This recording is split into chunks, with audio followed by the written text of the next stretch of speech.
Allah, Bapa yang Maha Kuasa dan Kekal, terima kasih atas hari baru yang boleh kami alami saat ini, kesempatan hidup, nafas kehidupan yang Bapa beri bagi kami hingga saat ini. Kami hendak mendengarkan sebagian dari firman-Mu. Utuslah Roh Kudus-Mu memenuhi seluruh diri kami, agar kami mampu memahami firman-Mu dan dapat melakukannya dalam kehidupan kami. Demi Kristus Tuhan dan pengantara kami. Amin.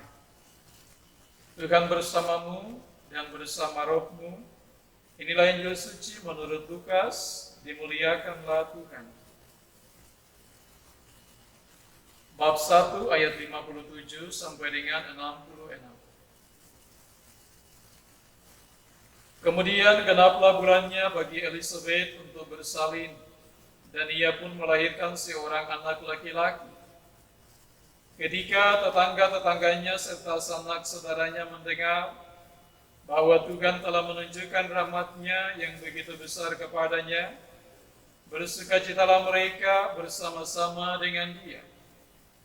Maka datanglah mereka pada hari yang ke-8 untuk menyunatkan anak itu, dan mereka hendak menamai dia Zakaria menurut nama bapaknya, tetapi ibunya berkata, "Jangan, ia harus dinamai Yohanes."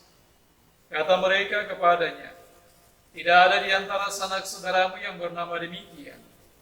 Lalu mereka memberi isyarat kepada bapaknya untuk bertanya nama apa yang hendak diberikannya kepada anaknya itu. Ia meminta batu tulis, lalu menuliskan kata-kata ini, namanya adalah Yohanes. Dan mereka pun heran semuanya. Dan seketika itu juga terbukalah mulutnya dan terlepaslah lidahnya. Lalu ia berkata-kata dan memuji Allah.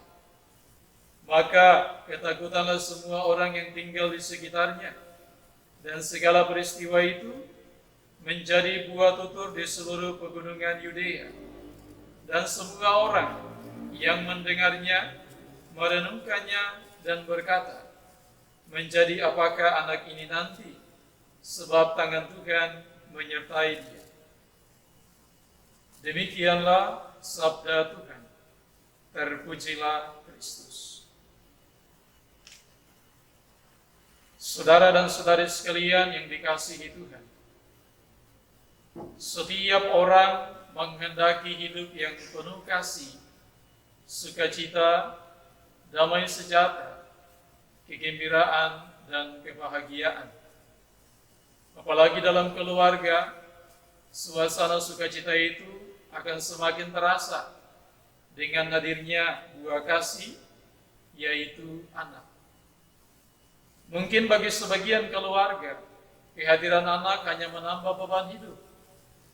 Namun bagi sebagian orang, kehadiran anak adalah merupakan berkat yang mesti disyukuri. Saudara dan saudari sekalian, Injil suci yang kita dengarkan tadi pada hari ini mengungkapkan tentang kelahiran Yohanes. Hadirnya Yohanes tidak hanya menambah sukacita bagi Zakaria dan Elizabeth, tetapi para tetangga dan sanak saudaranya pun bersukacita bersama-sama. Tuhan sungguh menyatakan balas kasih dan kesetiaannya kepada Zakaria dan Elizabeth dengan menganugerahkan Yohanes kepada mereka. Karena sesungguhnya arti dari nama Yohanes adalah Tuhan itu ramah dan selalu menunjukkan kemurahan. Dan nantinya Yohaneslah yang akan mempersiapkan jalan bagi datangnya Sang Immanuel, yaitu Yesus Putra Daud yang sebentar lagi akan kita rayakan. Saudara dan saudari sekalian, acap kali dalam hidup ini kita kurang mengucap syukur. Mungkin kita akan bertanya, bagaimana mungkin saya mengucap syukur bila hati saya tidak layak untuk mengucap syukur atau bersukacita? Seringkali orang mengucap syukur hanya dalam suasana senang, hanya dalam suasana gembira, hanya dalam suasana bahagia. Mungkin dalam hidup harian kita, ataukah dalam hidup keluarga, serasa kasih, sukacita, dan damai sejahtera itu tidak kita alami. Syukurilah itu dan tetap berpengharapan bahwa rencana Tuhan ada rencana damai sejahtera, bukan penderitaan, bukan kebinasaan yang kita alami.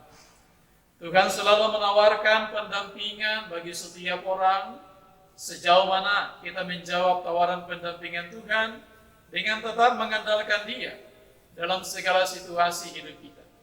Seperti Yohanes Pembaptis yang selalu menunjukkan kemurahannya, maka kita pun diajak untuk dalam kehidupan harian kita selalu bermurah hati dengan setiap orang, dengan siapapun yang kita jumpai. Taburlah kebaikan-kebaikan, taburlah kebajikan-kebajikan. Karena itu, percayalah bahwa apa yang kita taburkan, entah itu kebaikan ataukah kebajikan, kita pun akan menuainya dalam kehidupan harian kita. Tuhan memberkati dan menolong kita. Bapa yang Maha Baik, syukur atas sabda firman-Mu yang sudah kami renungkan pada hari ini. Kuatkanlah kami dengan Roh Kudus-Mu, agar kami mampu untuk mengamalkan firman-Mu itu dalam kehidupan kami. Kami menyadari bahwa untuk melaksanakan tugas itu tidaklah mudah, tetapi kami percaya bahwa Tuhan senantiasa setia mendampingi kami, sehingga kami mampu untuk melaksanakan sabda-Mu itu. Demi Yesus Kristus, Putra-Mu Tuhan dan pengantara kami, yang hidup dan berkuasa, kini dan sepanjang masa. Amin.